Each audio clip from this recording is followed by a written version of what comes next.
Hello friends, இன்றைக்கி நம்ம என்ன பார்க்க போகிறோம் அப்படின்னா பாசிப்பருப்பு போட்டு முருங்கைக்காய் சாம்பார் பார்க்க போகிறோம். ஃபஸ்ட்டு அதுக்கு ஒரு 50 கிராம் பருப்பு எடுத்திருக்கேன். அதை ஃபஸ்ட்டு லோ ஃப்ளேமில் வச்சு நல்ல பருப்போட ஸ்மெல் வர வரைக்கும் வறுத்து எடுத்துக்கணும்.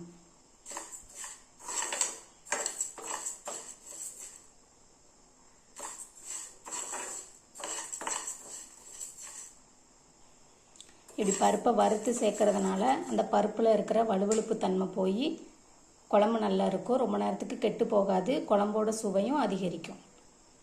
இந்த அளவுக்கு பருப்பை நம்ம வறுத்து எடுத்துக்கிட்டால் போதும். பருப்பு நல்லா ஸ்மெல் வருது. இப்போ நம்ம அடுப்பை ஆஃப் பண்ணிக்கலாம். இப்போ வறுத்த பருப்பை நான் குக்கரில் மாற்றி கழுவி எடுத்துக்கிட்டேன். இது கூட இப்போ என்னெல்லாம் சேர்க்க போகிறோம் அப்படின்னா 1/2 ஸ்பூன் சீரகம், 1/4 ஸ்பூன் வெந்தயம். வெந்தயம் சேர்க்கறதுனால பருப்பு நல்ல வாசனையாக இருக்கும்.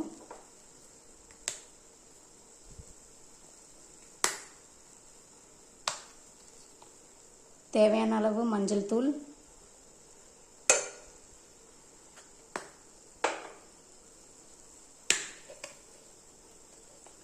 கொஞ்சமாக காயப்பொடி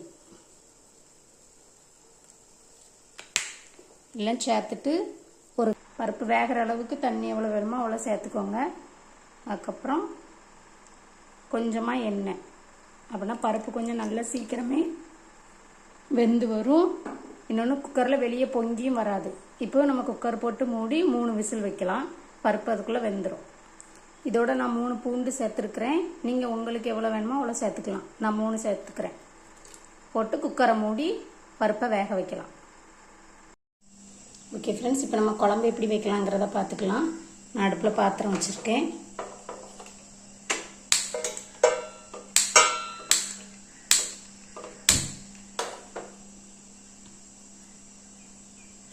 இப்போ குழம்புக்கு தேவையான எண்ணெய் ஊற்றிக்கலாம். இதில்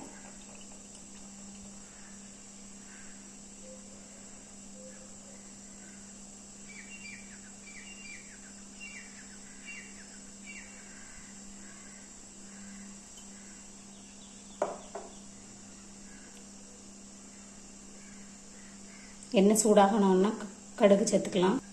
எண்ணெய் சூடாகிடுச்சு ஃப்ரெண்ட்ஸ். இப்போ நம்ம அதில் கடுகு சேர்த்துக்கலாம்.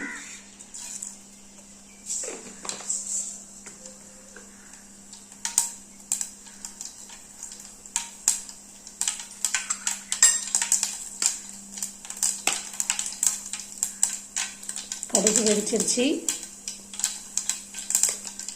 இப்போ இதில் நான் 15 சின்ன வெங்காயம் கட் பண்ணி வச்சுருக்கிறேன்.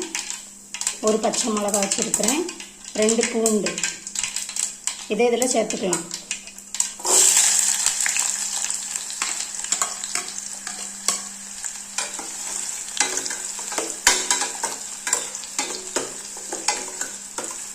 சேர்த்துட்டு வெங்காயம் நல்லா பிங்க் கலரில் வர வரைக்கும் வதக்கி விட்டுக்கலாம்.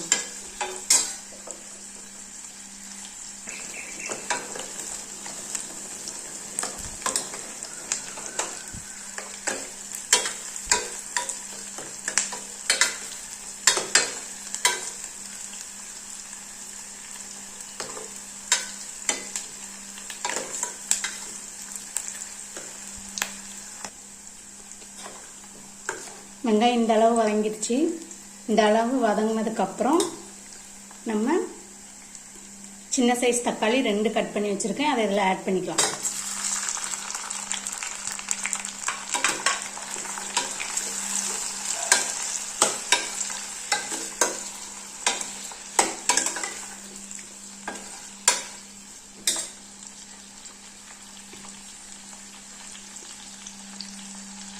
இது கூடவே இந்த ஒரு இனுக்கு கருவேப்பிலையும் சேர்த்துக்கலாம்.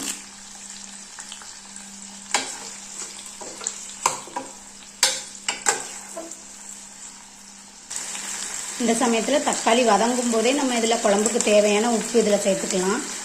இப்போ குறைய தான் சேர்த்துருக்குறேன். தேவைப்பட்டால் நான் பின்னாடி சேர்த்துப்பேன்.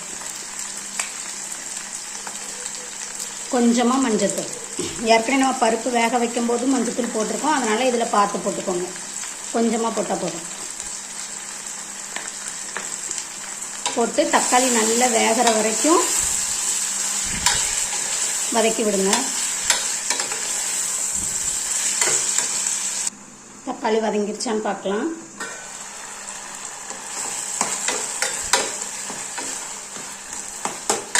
இன்னும் கொஞ்சம் வேகணும்.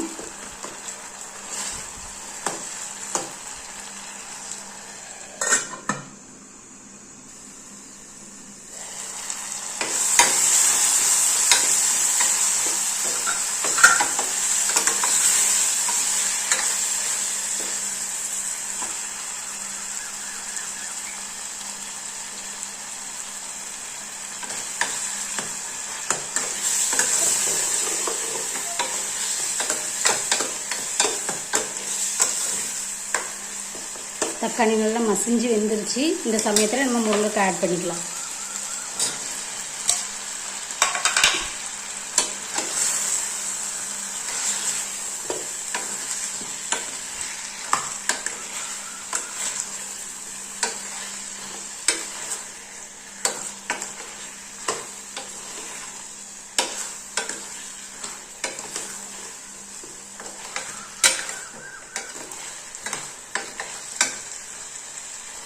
இப்போ இதில் குழம்புக்கு தேவையான மசாலா தூள் எல்லாம் சேர்த்துக்கலாம். நான் 1 ஸ்பூன் சாம்பார் தூள் சேர்த்துருக்குறேன்.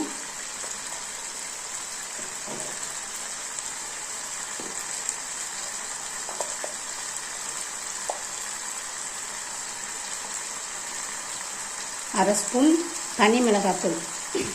நீங்கள் உங்கள் காரத்துக்கு ஏற்ற மாதிரி சேர்த்துக்கலாம். மிளகாத்தூள் சேர்த்துட்டு ஃப்ளேமை லோவில் வச்சுட்டு கொஞ்சம் வதக்கி விடுங்க.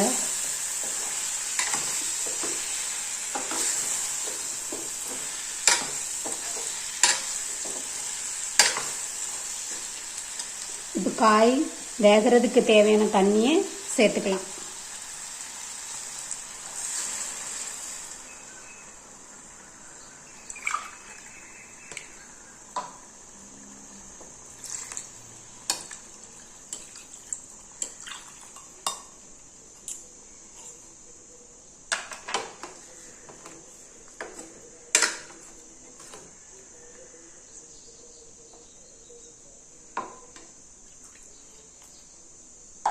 தண்ணி சேர்த்தாச்சு.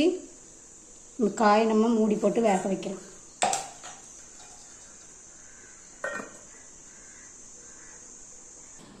காய் வெந்துருச்சான்னு பார்க்கலாம்.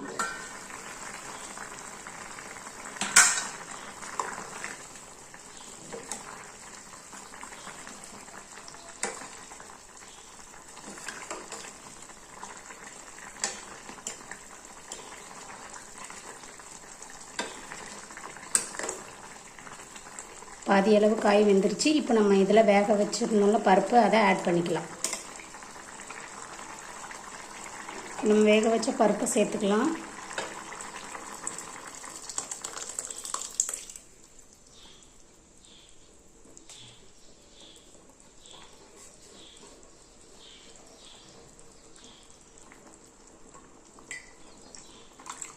பாத்திரத்தில் கொஞ்சம் தண்ணி ஊற்றி கழுவி அதையும் சேர்த்துக்கலாம்.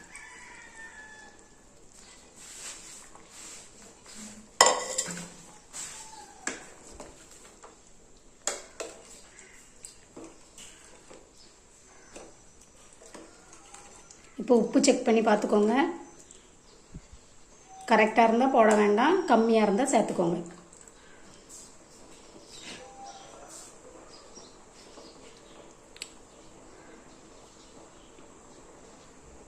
ஏன்னா கரெக்டாக இருக்குது. இப்போ குழம்பு கொதிக்கட்டும். பருப்பு சேர்ந்து நல்லா குழம்பு கொதிச்சிருச்சு. இந்த டைமில் நம்ம மல்லி இலை போட்டு குழம்பை இறக்கிடலாம்.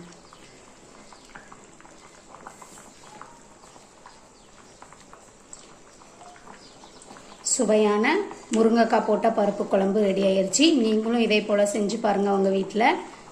பிடிச்சிருந்தா கமெண்ட் பண்ணுங்கள்.